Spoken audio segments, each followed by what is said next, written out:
وعلى آله وصحبه أجمعين. سبحانك لا علم لنا إلا ما علمتنا إنك أنت العليم الحكيم. قال رب اشرح لي صدري ويسر لي أمري واحلل عقدة من لساني يفقهوا قولي نويت التعلم وتعليم الإفادة والاستفادة والتذكر والتذكير والنفع والانتفاع والتمسك على كتاب الله وسنة رسوله والدعاء إلى الهدى والدلالة على الخير ابتغاء مرضاته وقربه وثوابه سبحانه وتعالى. قال المصنف رحمه الله تعالى ونفعنا به وبعلومه وأمدنا بأسراره وأنواره ونفحاته في الدين والدنيا والآخرة. Akan kita lanjutkan membaca kitab Syarah Nasaihul Ibad yang dikarang oleh Syekh Nawawi bin Umar dari Banten, Jawa Barat. Kita masih berada di bab yang ke-7 dan sekarang kita memasuki maqalah yang ke-5. Wal maqalatul khamisatu Su'ila Aliun radhiyallahu anhu wa karrama wajhah. Sayyidina Ali ini pernah ditanya oleh seseorang. Sayyidina Ali terkenal orang yang sangat banyak dan tinggi ilmunya setelah Rasulullah, sehingga Rasulullah mengatakan ana madinatul ilmi wa aliyun babuha. Aku ini adalah kotanya ilmu, sedangkan pintunya adalah Sayyidina Ali. Orang mau masuk kota kan harus melalui pintu dulu. Pintunya adalah Sayyidina Ali. Saking pintarnya Sayyidina Ali, saking cerdasnya Sayyidina Ali, sehingga ya tidak heran kalau Sayyidina Ali itu diambil menantu, menikah dengan putrinya yang bernama Sayyidah Fatimah radhiyallahu taala anha. Ada 7 pertanyaan yang ditanyakan kepada Sayyidina Ali bin Abi Thalib. Pertama, ma asqalu minas sama? Apa yang lebih berat daripada langit? Ini pertanyaannya menurut kita susah. Yang lebih berat daripada langit itu apa? Wa ma ausa'u minal ard? Dan apa yang lebih luas daripada bumi? Kalau kita ditanya bisa jawab enggak? Wa ma aghna minal bahri? Dan apa yang lebih kaya daripada lautan? Lautan itu kan ada intan, mutiara, ada ikan, semuanya ada di lautan. Yang lebih kaya daripada lautan itu apa? Itu pertanyaan ketiga. Yang keempat, wa ma asyaddu minal hajar? Apa yang lebih keras daripada batu? Yang lebih keras daripada batu itu apa? Pertanyaan berikutnya, wa ma aharru minan nari? Apa yang lebih panas daripada api? Wa ma abradu minaz zamharir? Apa yang lebih dingin daripada sesuatu yang dingin? Dan pertanyaan yang ketujuh, wa ma amarru minas summi? Dan apa yang lebih pahit daripada racun? Coba bisa tidak kita jawab satu saja? Apa yang lebih berat daripada langit? Apa ada? Tapi Sayyidina Ali ini orangnya cerdas. Jadi pertanyaan itu ya tidak harus dijawab seperti pertanyaan itu sendiri yang dimaksud, tapi kadang-kadang dijawab dengan hal yang lain yang memang itu lebih mengena. Pertanyaan pertama dijawab oleh Sayyidina Ali. Al-buhtanu alal baroya athqalu minas sama? Apa yang lebih berat daripada langit? Kata Sayyidina Ali, berbohong kepada orang lain itu lebih berat dosanya daripada langit. Bohong, hoax itu kalau di medsos itu, apalagi menyebar sampai kemana-mana. Ya, kalau sekarang orang berbohong itu lebih berbahaya dibanding dulu, karena sekali nulis di medsos terus di-share sampai berkali-kali, maka dia melakukan banyak kebohongan walaupun dia cuma menulis satu kali. Berbohong itu bukan sifatnya orang mukmin.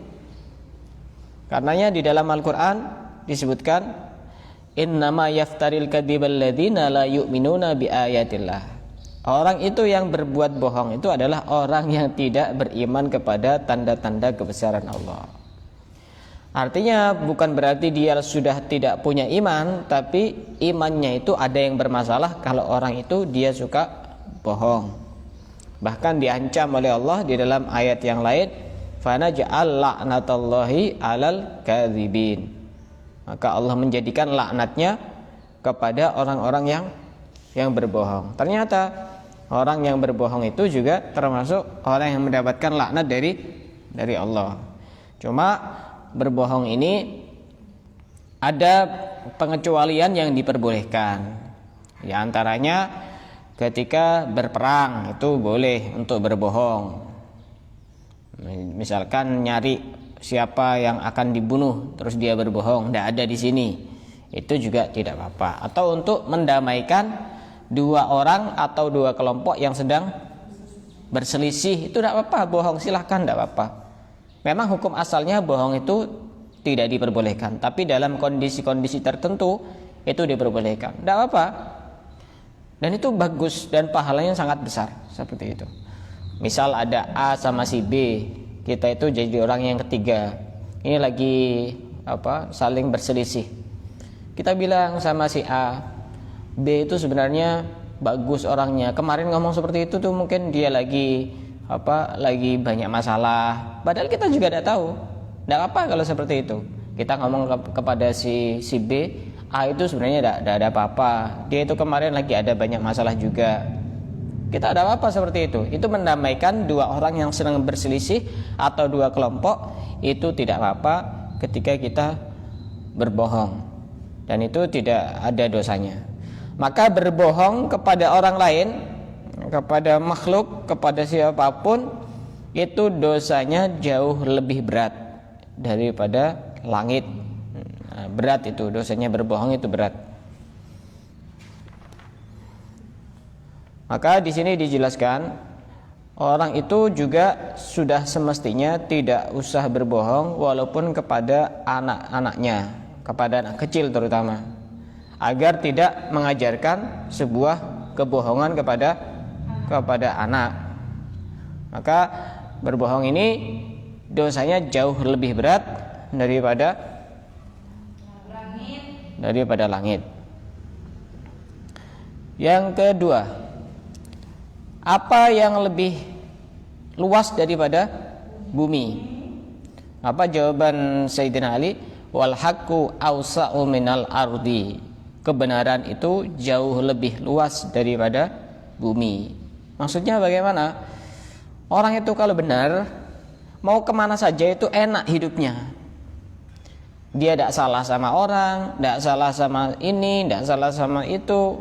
Kemana-mana itu walaupun sedunia dia mau keliling dunia akan aman-aman saja.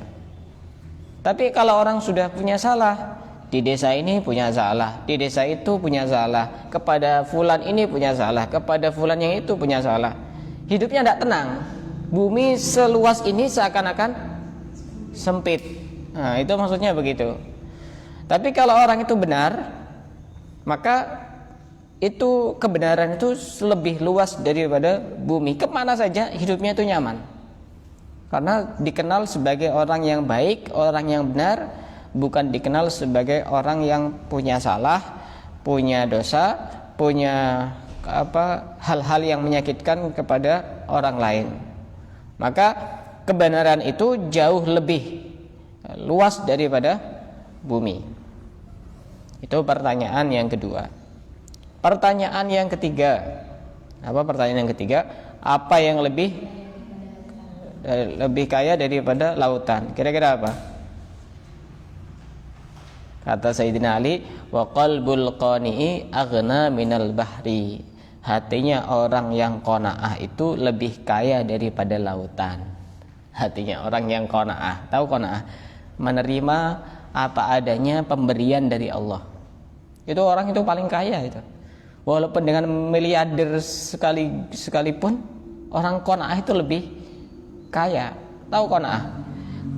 Dikasih sate, dia nerima. Kasih gulai, nerima. Kasih rawon, nerima. Kasih masakan Padang, nerima. Itu bukan nerima itu. Itu rezeki itu. Pokoknya orang itu kalau hatinya nerima, apapun yang dia terima, apapun yang dia miliki, itu dia menikmati. Coba kalau orang itu hatinya tidak qanaah, Sudah punya baju 3 masih kurang. Sudah punya HP 1 masih kurang. Sudah punya rumah 2 masih kurang. Tapi kalau orang hatinya itu qanaah, nerima bahwa itu memang rezeki dari Allah, memang pembagiannya Allah yaitu, dan Allah tidak pernah akan salah untuk bagi-bagi kepada hambanya. Tidak mungkin salah, Allah tidak mungkin salah. Karena ada memang sebagian hambanya itu, dalam sebuah hadis dijelaskan, saya lupa redaksi hadisnya, Allah itu memang sengaja untuk sebagian hamba itu dijadikan sebagai orang yang tidak punya apa-apa. Artinya dia itu kebutuhannya sangat tidak layak. Kenapa? Karena nanti ketika dia dijadikan sebagai orang yang kaya, itu nanti dia akan sombong. Allah itu sudah tahu model-model orang, itu sudah tahu. Sebaliknya, Allah itu juga sengaja menjadikan orang ini kaya. Kalau ini dia miskin, dia itu bisa jadi murtad, dia bisa jadi keluar dari agamanya. Makanya tidak heran kalau ada satu hadis mengatakan kadal fakru ayyakuna kufra. Hampir-hampir orang fakir itu bisa sampai kafir. Coba ya, dikasih mie instan 1 kardus, kasih beras berapa puluh kilo untuk pindah agama, kadang mau, gara-gara kefakiran. Makanya kefakiran itu kadang-kadang juga bisa menyebabkan kekufuran. Tapi kekafiran itu, kefakiran itu ketika hatinya tidak qanaah. Tapi kalau orang itu hatinya qanaah, ya sudah, apa adanya. Sekarang makannya pecel, besok makannya masakan Padang, alhamdulillah. Pokoknya yang penting qanaah, apa saja diterima. Alhamdulillah masih bisa makan. Alhamdulillah. Kita itu sebenarnya kalau mau belajar kepada Rasulullah, kita ini sebenarnya tidak ada apa-apanya. Rasulullah kadang pernah 3 hari tidak pernah makan sama sekali. Dan bahkan pernah Rasulullah itu dijamu oleh salah seorang sahabat, disembelihkan kambing, kemudian dikasih roti, kemudian rotinya itu dikasih kurma dan kasih minuman yang enak. Tapi Rasulullah itu tiba-tiba bilang kepada tuan rumahnya, saya minta sepotong roti, kemudian ada kurma yang saya taruh di atas roti. Buat apa wahai Rasulullah? Saya teringat putri saya yang ada di rumah, namanya Fatimah. Loh, kenapa putrinya? Sudah 3 hari tidak makan, kata Rasulullah Shallallahu Alaihi Wasallam. Putrinya itu 3 hari 3 malam tidak makan. Itu kita kan pasti bertanya-tanya, itu putrinya siapa? Putrinya Rasulullah. Itu istrinya siapa? Istrinya Sayyidina Ali. Untuk menjawab Sayyidah Fatimah itu siapa, cukup dengan 2 pertanyaan itu. Sayyidah Fatimah itu putrinya siapa? Sayyidah Fatimah itu istrinya siapa? Kita akan tahu Sayyidah Fatimah itu siapa. Makanya di dalam kitab Innaha Fatimatuz Zahra itu muqaddimahnya cuma dengan 2 pertanyaan itu. Kita tidak usah repot-repot untuk mencari biografinya, akhlaknya sehari-hari bagaimana, sifatnya bagaimana, budi pekertinya bagaimana. Cukup jawab 2 pertanyaan itu. Sayyidah Fatimah itu putrinya siapa? Sayyidah Fatimah itu istrinya siapa? Kita akan tahu betapa tingginya Sayyidah Fatimah. Bahkan saya kemarin baca di kitab itu, Sayyidah Fatimah itu pernah tanya kepada salah seorang perempuan, orang itu nanti kalau mati itu gimana? Ya dibungkus pakai baju, pakai kain kafan. Kemudian orang lain itu dia menceritakan jasadnya seperti apa. Apa kata Sayyidah Fatimah? Saya tidak mau diceritakan jasad saya. Sehingga Sayyidah Fatimah itu pesan bagaimana caranya jasadnya itu tidak terbungkus kain kafan seperti yang lainnya. Akhirnya dicarikan semacam bentuk kubah yang sekiranya jasadnya tidak terlihat, dan tidak mungkin orang menceritakan jasadnya Sayyidah Fatimah. Padahal itu sudah wafat ya. Orang sudah wafat, mikir apa coba? Beda dengan orang perempuan sekarang yang katanya umatnya Nabi Muhammad ini punya putri namanya Sayyidah Fatimah. Kadang-kadang tidak malu seperti itu. Sayyidah Fatimah, Masya Allah, tidak ingin diceritakan jasadnya, jasad yang sudah tidak ada. yang sudah wafat. Itu beliau malu diceritakan. Sehingga beliau ingin ditutup, dibungkus tubuhnya dengan sesuatu yang orang lain tidak akan menceritakan jasadnya. Dijelaskan di situ, tidak tahu, pokoknya seperti bentuk kubah. Jadi orang tidak tahu jasadnya Sayyidah Fatimah seperti apa, sampai tidak mau terlihat lekuk tubuhnya. Padahal sudah wafat kan. Dan orang itu sah-sah saja menceritakan seperti itu, sah-sah saja menurut kita ya. Tapi Sayyidah Fatimah itu tidak mau. Makanya itu sebegitu hebatnya. Orang perempuan sekarang sudah kehilangan panutan, sudah kehilangan idola, lebih mengidolakan orang-orang yang justru tidak kenal satu kata pun tentang Sayyidah Fatimah. Mengidolakan artis-artis Korea, artis-artis ibu kota. Tidak ada yang kenal dengan Sayyidah Fatimah, justru jauh dengan Sayyidah Fatimah. Makanya kita harus banyak belajar kepada wanita-wanita mulia, di antaranya Sayyidah Fatimah, Sayyidah Khadijah. Kita melihat ada tokoh-tokoh perempuan yang termasuk wali-wali Allah itu juga banyak referensi. Kita itu tidak mau baca, tidak mau belajar, tidak mau baca. Padahal banyak yang bisa kita contoh, banyak. Saya punya kitab khusus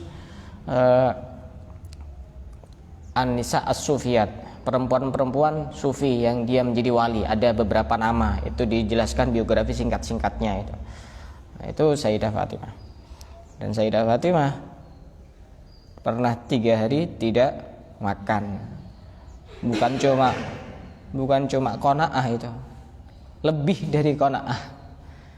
Qanaah itu kalau versi saya itu dia masih makan setiap hari. Cuma mungkin menurut dia itu tidak enak. Cuma dia tetap nikmati. Dia masih punya baju, dia masih punya rumah. Itu masih qanaah karena dia menikmati. Coba ya, saya juga pernah baca itu. Sayyidah Fatimah ini sebelum beliau mau menikah, baju yang dia pakai nikahan itu ada tambalan lebih dari 10. Bajunya itu masih ada tambalan. Bajunya putrinya Rasulullah itu. Mau nikah tidak seperti perempuan-perempuan sekarang yang pakai gaun ya walaupun nyewa. Itu sebagus itu, seanggun itu Sayyidah Fatimah. Masya Allah, ada tambalan 10 lebih. Orang sekarang semiskin apapun bisa jadi tidak ada yang seperti itu. Sampai ada tambalan 10 lebih itu bisa jadi tidak ada. Tapi Sayyidah Fatimah seperti itu. Masya Allah. Ini bulan dilahirkannya Sayyidah Fatimah. Tapi terkait dengan wafatnya itu masih terjadi perbedaan pendapat. Tapi kalau lahirnya memang di Jumadil Akhir. Cuma pendapat yang kuat wafatnya itu di bulan Ramadan. Terkait tanggalnya ini masih terjadi perbedaan pendapat di kalangan para ulama. Yang pasti beliau wafat malam Selasa, begitu. Itu pertanyaan yang keberapa? Ketiga ya. Ketiga. Pertanyaan yang keempat. Hatinya orang qanaah itu lebih kaya daripada lautan. Dan musibah terbesar itu yang orang yang hatinya tidak qanaah. Saya kadang juga heran ya. Kalau versi orang-orang yang ngajar di sekolah itu kan ada orang itu yang dia dapat tunjangan insentif itu mungkin setahun cuma 2 kali ya. Per semester itu mungkin dia cuma dapat 1.500.000-an begitu. Ada orang itu yang per bulan itu dapat gaji dari pemerintah itu 1.500.000. Itu sertifikasi namanya. Tapi anehnya kadang-kadang orang yang dapat sertifikasi itu justru ngutang sama orang yang dapat itu. Yang dapat cuma setahun cuma 2 kali itu, anggap saja 3 juta. Kok bisa? Ya bisa jadi orang itu karena hatinya qanaah, ini hidupnya itu berkah. Gitu. Pertanyaan yang berikutnya, apa yang lebih keras daripada batu? Sayyidina Ali menjawab, wa qalbul munafiqi asyaddu minal hajar. Hatinya orang munafik itu lebih keras daripada batu. Kok bisa? Batu itu ketika terkena tetesan air hujan secara terus-menerus dia akan berlobang. Batu itu ketika dipukul dengan besi dia akan hancur. Tapi hatinya orang munafik berkali-kali mendapatkan nasihat, berkali-kali mendapatkan mau'idhah, dia tidak ada bekas sama sekali di dalam hatinya. Kita tinggal tanya kepada diri kita dan hati kita masing-masing. Hati kita apakah termasuk hatinya orang munafik atau tidak termasuk hatinya orang munafik? Salah satu tandanya kalau itu hatinya orang munafik, tidak gampang terpengaruh, tidak ada bekas ketika dia mendapatkan nasihat atau mau'idhah. Itu hatinya orang munafik. Dan tanda orang munafik itu juga disebutkan ayatul munafiki. Tanda orang munafik itu ada 3. Idza hadasa kadzaba, ketika dia ngomong dia bohong. Wa idza wa'ada akhlafa, ketika dia berjanji dia tidak menepati. Wa idza tumina khana, ketika dia diberi amanah dia berkhianat. Itu tanda orang munafik. Apakah orang munafik itu juga termasuk orang muslim mukmin? Bisa. Orang munafik itu bukan berarti dia orang kafir, bisa jadi kita orang mukmin ini juga punya sifat orang munafik. Makanya orang munafik itu sangat berat ancamannya. Innal munafiqina fid darkil asfali minan nar. Orang munafik itu akan ditempatkan di neraka yang paling dasar, paling bawah. Ibarat orang masa air yang paling panas, ya yang paling dekat dengan api. Orang munafik ditempatkan di situ. Maka kalau kita ngerasa bahwa hati kita tidak gampang membekas ketika mendapatkan nasihat, ingatlah bahwa hati kita sudah termasuk hatinya orang munafik, dan itu lebih keras daripada batu. Intinya itu istiqomah. Amalan itu intinya istiqomah. Digambarkan di beberapa keterangan, batu itu kalau disiram pakai air 1 drim misalkan, ada bekasnya, ada basah. Sekejap, sebentar, setelah itu hilang, kena panas, kena langsung kering. Tapi batu itu ketika ditetesi dengan air hujan 1, 2, 3 sampai tiap hari, nanti dia akan berlubang. Amalan itu juga sama. Ada itu orang yang baca amalan, baca wirid, baca zikir, itu langsung dalam jumlah yang cukup besar, tapi dia tidak istiqomah. Itu pengaruhnya ada tapi sedikit. Tapi kalau orang itu istiqomah tiap hari, misalkan baca sholawat itu 300 tapi istiqomah, itu orang itu pasti berubah. Pasti berubah karena istiqomah. Beda dengan yang langsung banyak tapi cuma sebentar. Ya ada bekasnya, ada tapi sedikit. Itu gambarannya seperti itu. Kemudian yang berikutnya apa yang lebih panas daripada api? Dikatakan di sini wasultanul jairu aharru minan nari. Pemimpin yang dolim, pemimpin yang jahat itu lebih panas daripada api. Pemimpin yang jahat itu lebih panas daripada api. Makanya termasuk orang yang mendapatkan perlindungan Allah, di mana pada saat itu tidak ada perlindungan selain perlindungan Allah, adalah pemimpin yang adil.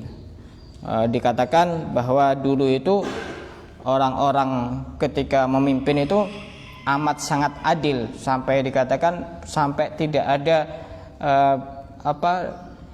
domba, kambing yang dimakan oleh serigala, saking adilnya itu. Bahkan tidak ada orang yang mengadu kepada pemimpin itu, saking adilnya beliau-beliau itu. Makanya jadi pemimpin itu ya susah-susah gampang, enak-enak dah enak. Enaknya ya dapat uang, dapat gaji. Tapi kata Rasulullah, beliau mewanti-wanti, memperingatkan, manju ila qadiyan faqad dubiha bighairi sikin. Orang itu kalau dijadikan qadi, hakim, pemimpin, maka dia akan disembelih dengan tanpa pisau. Artinya dia itu memang bahaya, dibunuh tanpa pisau. Ya, artinya banyak bahayanya.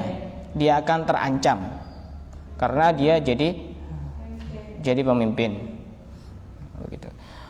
Pemimpin yang zalim, yang jahat itu lebih panas daripada dari api, karena memang bisa menyebabkan kerusakan di mana-mana karena dia menjabat sebagai pemimpin. Yang berikutnya, apa yang lebih dingin daripada sesuatu yang dingin? Apa? Wal hajatu ilal laimi abratu minaz zamharir. Butuh kepada orang yang jelek sifatnya, kepada orang yang pelit, kepada orang yang kikir, itu lebih dingin daripada sesuatu yang dingin. Kalau butuh itu kita harus paham kepada siapa. Yang pasti kepada orang yang minimal kenal dengan kita, minimal dia itu tahu tentang kita, minimal dia itu perhatian kepada kita. Kau butuh sama orang yang orang pelit, orang yang sifatnya tidak bagus, kamu disikapi dengan sikap dingin, dan itu dinginnya itu jauh lebih dingin daripada misalkan kita lagi ngutang itu ke orang lain, misalkan perempuan, Mbak boleh pinjam enggak? Apa uangnya? Berapa? 100.000 aja. Pas dijawab, kenapa enggak 1 miliar aja? Kira-kira gimana? Apa enggak sakit itu hatinya? Kenapa enggak 1 miliar saja? Disikapi 100.000 aja. Saya 100.000 itu enggak ada, adanya 1 miliar. Apa enggak sakit itu hatinya? Nah, butuh kepada orang yang tidak butuh kepada kita itu jauh lebih dingin daripada sesuatu yang termasuk kepada orang pelit, termasuk kepada orang yang memang sifatnya tidak bagus. Itu jauh lebih menyakitkan, jauh lebih dingin daripada kita itu berada di tempat yang ada banyak saljunya. Itu karena butuh kepada orang yang tidak butuh. Makanya butuh itu harus kepada orang yang memang butuh sama kita. Sudahlah, jangan terlalu maksa kepada orang yang kaya, walaupun dia kaya tapi orangnya cuek, orangnya itu bersikap dingin. Cari yang lain aja. Masih banyak, ya. Misalkan urusan hutang, tidak bisa hutang ke ini, nyari yang lain, masih banyak. Orang-orang baik itu masih banyak. Tapi jangan digandakan pinjemnya, karena itu bagian dari riba. Masya Allah, saya sampai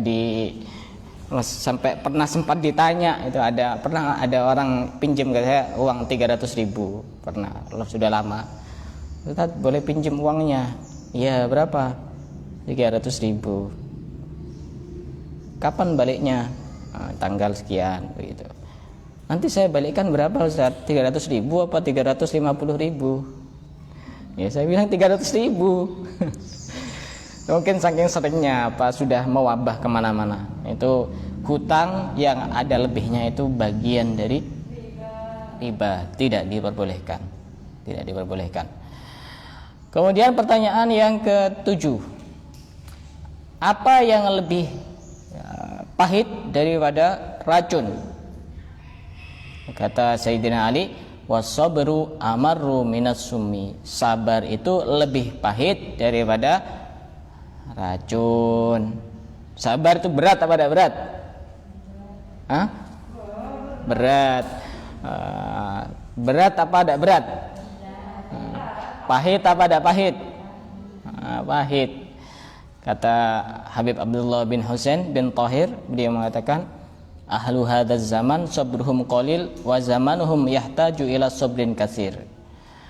Zaman ini orang itu sabarnya sedikit, padahal zamannya itu butuh kepada sabar yang banyak. Wal awalun, tapi orang-orang dulu itu sabruhum katsir wa zamanuhum yakfihi sabrul qalil.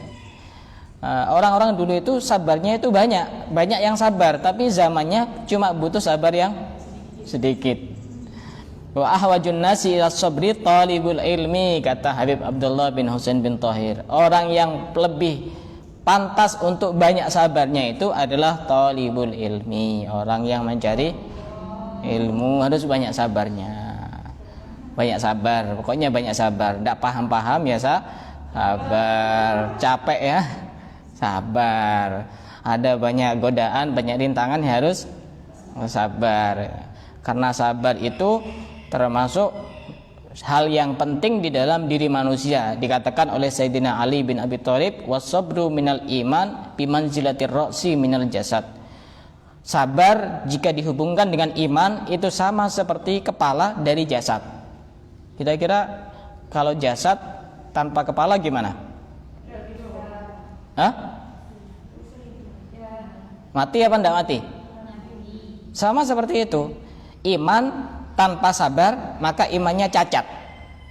Iman tanpa sabar itu imannya cacat. Makanya kata Sayyidina Ali, wala imana liman la sabarolah. Tidak ada iman bagi orang yang tidak ada kesabaran. Sabar itu penting. Kasih rumah lantai 10 sabar.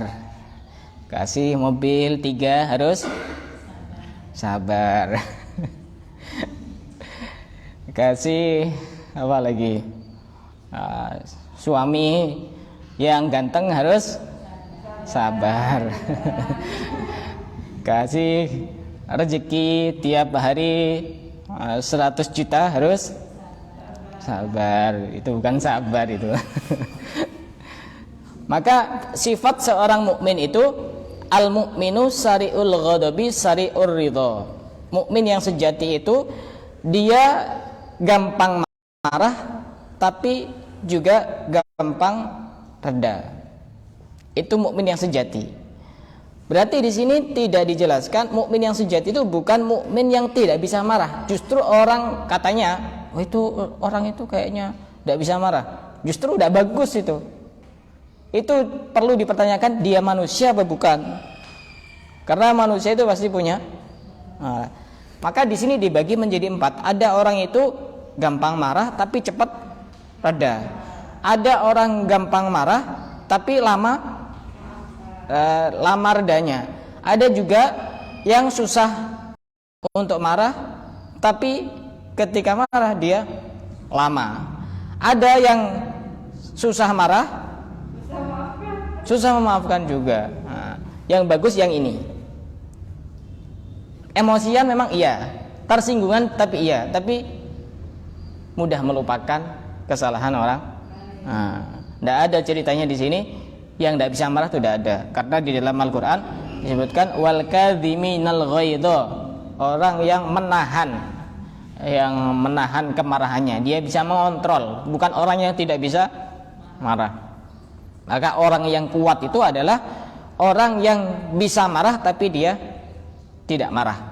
Laisa syadidu bisur'ah, orang yang kuat itu bukan orang yang bisa mukul orang, tapi innamas syadidu alladzi yamliku nafsahu indal ghadab, yaitu orang yang bisa marah, dia bisa ngamuk sama orang tapi dia bisa ngontrol. Itu adalah orang yang kuat. Maka sabar itu jauh lebih pahit daripada racun. Sabar, semuanya sabar. Karena sabar ini innallaha ma'as sabirin. Imam Syafi'i itu dulu pernah sakit yang berkepanjangan, tapi beliau sabarnya Masya Allah. Itu Imam Syafi'i. Diceritakan juga ada namanya Sayyidina Abu Talhah. Abu Talhah ini pernah datang ke rumahnya Rasulullah. Setelah datang bertamu ke rumahnya Rasulullah, tiba-tiba anaknya ini mati, anaknya masih kecil. Akhirnya ma fa'ala ibni, qalat Ummu Sulaim wa hiya Ummu Sabiyah huwa askanu makana. Akhirnya ditanyakan oleh kepada istrinya, anak kita itu kenapa kok begitu? Ya mungkin dia tidur. Akhirnya setelah makan asya, kemudian Abu Talhah ini ngajak berhubungan badan dengan istrinya. Setelah selesai, istrinya baru cerita, anak kita itu bukan tidur tapi mati, untuk melatih kesabaran. Akhirnya diadukan kepada Rasulullah. Wahai Rasulullah, ini gimana ini? Kemudian Rasulullah itu tanya, kamu tadi itu sudah berhubungan dengan istri? Rasulullah beritahu itu. Iya. Allahumma barik lahuma fi lailatihima, didoakan oleh Rasulullah diberkahi malamnya itu, sehingga Abu Talha ini punya anak yang sangat banyak, semuanya jadi orang yang hafal Quran. Punya anak 9, semuanya hafal Quran, dan termasuk orang-orang yang soleh sebab kesabarannya Abu Talha radhiyallahu taala anhu. Maka sabar itu lebih pahit daripada, ada yang mengatakan juga an-namimatu amarru minas summi, adu domba itu lebih pahit daripada racun. Orang yang diadu domba maksudnya. Kalau yang mengadu domba nyaman-nyaman saja menikmati, orang yang diadu domba itu rasanya lebih pahit daripada racun, karena memang dia tidak bersalah, dikatakan sebagai orang yang salah. Makanya dikatakan la yadkhulul jannata qattatun, tidak akan masuk surga orang yang mengadu domba. Pernah sebagai penutup, Nabi Musa ini pernah minta hujan kepada Allah karena di daerahnya itu tidak turun hujan. Sampai 3 hari Allah tidak menurunkan hujan, padahal sudah banyak berdoa dengan umat-umatnya Nabi Musa itu. Kemarin ceritanya Nabi Musa ya, dengan Nabi Khidir itu. Akhirnya Allah memberikan wahyu kepada Nabi Musa, di antara kalian ini ada satu orang yang suka mengadu domba, sehingga aku tidak mengabulkan doa-doa kalian sampai saat ini tidak turun hujan. Kemudian Nabi Musa ini berkata kepada Allah, ya Allah, siapa orang yang suka mengadu domba di antara kita? Apa kata jawaban Allah? Wahai Musa, aku ini melarang kamu untuk mengadu domba, kok justru kamu tanya siapa yang mengadu domba? Akhirnya Nabi Musa, tubu kullukum anin namimah, kalian semuanya taubat dari dosa yang namanya mengadu domba. Maka ketika mereka semuanya bertobat, langsung turun hujan, dan orang-orang bahagia karena sudah beberapa hari tidak turun hujan, terjadi kemarau panjang, kekeringan, langsung diturunkan hujan oleh Allah Subhanahu wa taala. Itu 7 pertanyaan yang dijawab oleh Sayyidina Ali. Akan saya ulang kembali dari awal. Sayyidina Ali pernah ditanya tentang 7 pertanyaan. Pertama, apa yang lebih berat daripada langit? Sayyidina Ali menjawab, kebohongan jauh lebih berat dosanya daripada langit. Pertanyaan kedua, apa yang lebih luas daripada bumi? Kebenaran lebih luas daripada bumi. Apa yang lebih kaya daripada lautan? Hatinya orang yang qanaah menerima apa adanya pemberian Allah, itu lebih kaya daripada lautan. Apa yang lebih keras daripada batu? Hatinya orang munafik jauh lebih keras daripada batu, karena dia tidak ada pengaruh di dalam hatinya ketika mendapatkan mau'idhah, nasihat dan pesan-pesan daripada orang lain. Apa yang lebih panas daripada api? Pemimpin yang dolim, pemimpin yang jahat itu lebih panas daripada api. Apa yang lebih dingin daripada sesuatu yang dingin? Butuh kepada orang yang buruk akhlaknya, butuh kepada orang yang pelit atau orang kikir, itu jauh lebih dingin daripada sesuatu yang dingin. Apa yang lebih pahit daripada racun? Yang lebih pahit daripada racun adalah kesabaran. Ada yang mengatakan yang lebih pahit daripada racun adalah adu domba. Sabar itu memang pahit awalnya, tapi manis akhirnya. Saya dulu pernah mendapatkan keterangan dari salah satu guru saya. Digambarkan sabar itu seperti orang makan nasi. Kalau tidak percaya, coba buktikan sendiri. Coba kamu makan nasi tanpa apapun. Awalnya itu nanti bukan pahit, memang bukan pahit, tawar. Tapi coba nanti agak akhir-akhir manis rasanya. Nah, gitulah gambaran orang sabar. Memang orang sabar itu pahit, tapi nanti akan mendapatkan manis yang sesungguhnya di akhirnya itu. Kayak iklan apa di TV itu, manis di akhir itu. Wallahu a'lam.